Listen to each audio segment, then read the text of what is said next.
आपका स्वागत है कैन क्योर ऑटिज्म नाउ के इस वीडियो में। और इस वीडियो में हम देखने जा रहे हैं fever therapy to reverse autism and ADHD. Fever therapy जिन्होंने डिस्कवर किया उनका नाम है जूलियस वैगनर, जिन्हें अपने इस डिस्कवरी के लिए 1927 में नोबेल प्राइज मिला था। और उन्होंने ये डिस्कवरी की कि फीवर से बहुत सीवियर मेंटल इलनेस भी ठीक हो सकती है, ये उन्होंने साबित किया था।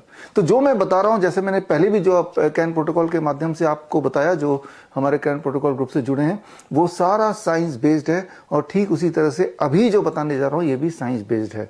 आते हैं आज के टॉपिक पे, फीवर थेरेपी पे। फीवर थेरेपी क्या है, इसको समझने की कोशिश करते हैं। इसके लिए एक इंपॉर्टेंट बात, पेरेंट्स, खासतौर पे ऑटिज्म के बच्चों के पेरेंट्स, आपने गौर किया होगा कि जब भी आपके बच्चे को, ऑटिस्टिक बच्चे को जब भी फीवर आया हो पास्ट में, तो आप में से काफी पेरेंट्स ने ध्यान दिया होगा कि जितनी देर फीवर रहता है उस ड्यूरेशन और उसके बाद थोड़े समय तक बच्चे के जो सिम्टम्स, जो क्लासिक सिम्टम्स हैं ऑटिज्म के, जैसे आई कांटेक्ट नहीं बना पाना, या फिर अजीबोगरीब हरकतें करना, हैंड फ्लैपिंग करना, या रिस्पॉन्ड नहीं करना, या जो स्पीच डिले है, इन सब में कुछ समय के लिए टेम्परेरीली सही इंप्रूवमेंट दिखता है। यानी कि फीवर आने के बाद उनके ऑटिज्म ठीक होने लगता है। और यही मुख्य बात है कि लेकिन वो क्या है, वो फीवर अपने आप आया, इन्फेक्शन की वजह से आया। लेकिन हम अगर फीवर इंड्यूस कर पाए बच्चे में, हीट थेरेपी बोल सकते हैं, हीट प्रोटोकॉल बोल सकते हैं, तो ऐसे बच्चे, तो इनमें कौन से बच्चों में फायदा होगा? मोस्ट लाइकली उन बच्चों में फायदा होगा जिन बच्चों के पेरेंट्स ने, ऑटिज्म के बच्चों के पेरेंट्स ने पास्ट में ये देखा कि जब भी कभी बच्चे को बुखार आता है, जो कि किसी भी बच्चे को आ सकता है, नॉर्मल हर तरह के बच्चे को आ सकता है, इनफैक्ट हर इंसान को साल में कम से कम 1-2 बार बुखार तो आता ही है, लेकिन ऐसे बच्चों में एक नया आपने डेवलपमेंट देखा होगा कि जब भी इन द पास्ट फीवर आया तो न जाने कैसे मैजिकली वो ठीक होने लगा। तो बस यहीं से कड़ी पकड़ लीजिए। अगर ऐसा आपने ऑब्जर्व किया तो मोस्ट लाइकली कैन प्रोटोकॉल में नेक्स्ट पार्ट में आप फीवर थेरेपी को जोड़ सकते हैं। अब फीवर थेरेपी क्या है? फीवर थेरेपी बड़ा सिंपल है, इसको थोड़ा समझने की जरूरत है। समझने के लिए सबसे पहले तो आप ये देखिए, इस तरह का एक वाटर थर्मोमीटर आपको खरीद लेना है। ये वाटर डिजिटल थर्मोमीटर है, कहीं से भी ऑनलाइन भी मिल जाएगा, 200 रुपए का, ऐसा 300 रुपए का आता है। ये खरीद लेना है, that is the first step. और दूसरा स्टेप, आपको 2 बाल्टी लेने हैं और 1 मग लेना है। और इसको समझिए, इसे हम कहते हैं lower leg hot water immersion. Lower leg hot water immersion यानी कि घुटने से नीचे का जो हिस्सा है पैर का, उसको गर्म पानी के बाल्टी के अंदर डुबो के रखना। इसको थोड़ा समझते हैं। छोटे बच्चों के लिए 6 साल से 10 साल के बीच में अगर बच्चा है तो टेम्परेचर पानी का होना चाहिए लगभग 39 डिग्री टू 40 डिग्री। पहले 39 रखिए और बच्चे के पैर जब पानी में डूब जाए और वो आराम से बैठ पाए तो धीरे धीरे 1 डिग्री टेम्परेचर बढ़ाने के लिए और गर्म पानी धीरे धीरे बहुत स्लोली ऐड कर दीजिए। तो लेकिन अगर बच्चा 11 साल से 15 साल के बीच का है तो 40 टू 41 डिग्री सेल्सियस ये आइडल टेम्परेचर है जो बच्चा सहन कर लेगा आराम से। लेकिन इसमें 40 डिग्री रखिए और बच्चा दोनों पैर रखेगा, कुर्सी में बैठ जाएगा।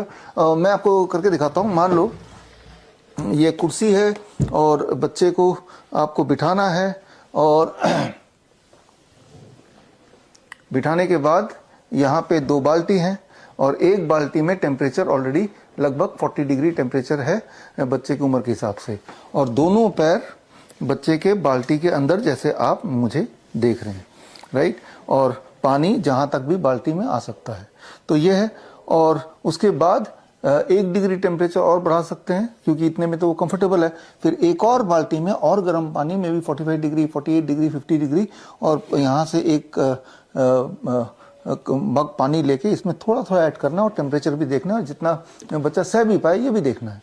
तो इस तरह से बच्चे को बैठना है 15 मिनट से 30 मिनट, जितनी देर वो कंफर्टेबली बैठ जाए, राइट। जब बच्चा ऐसा करेगा तो मोस्ट लाइकली बॉडी का टेम्परेचर 0.5 डिग्री सेल्सियस बढ़ जाएगा।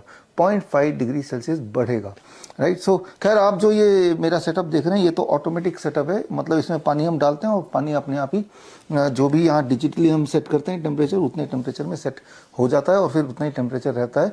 ये हम अपने हॉस्पिटल्स के लिए, हमारे जो क्लिनिक्स हैं उसके लिए हमने स्पेशल बनाया, लेकिन आपको सिंपल 2 बाल्टी इस प्रकार के लेने हैं और एक बाल्टी में 40 डिग्री या 39 डिग्री टेम्परेचर अकॉर्डिंग टू जो मैंने आपको दिखाया स्लाइड, उसके हिसाब से बच्चे के एज के हिसाब से पानी डाल देना है और फिर पानी का टेम्परेचर मेंटेन रखने के लिए और थोड़ा 1 डिग्री बढ़ाने के लिए जितना बच्चा सह पाए उसके लिए एडिशनल बाल्टी आपने रखी है।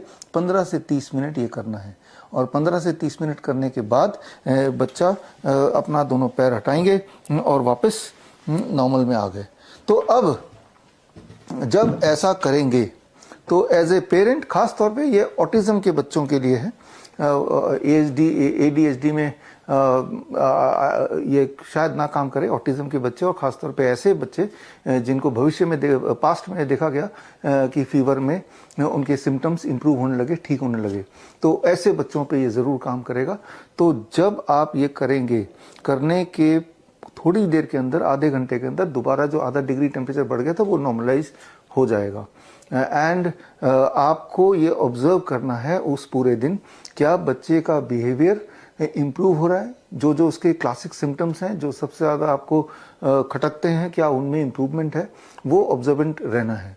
और ऐसा दिन में कभी भी एक बार आपको अगले 3-4 दिन तक लगातार करना है।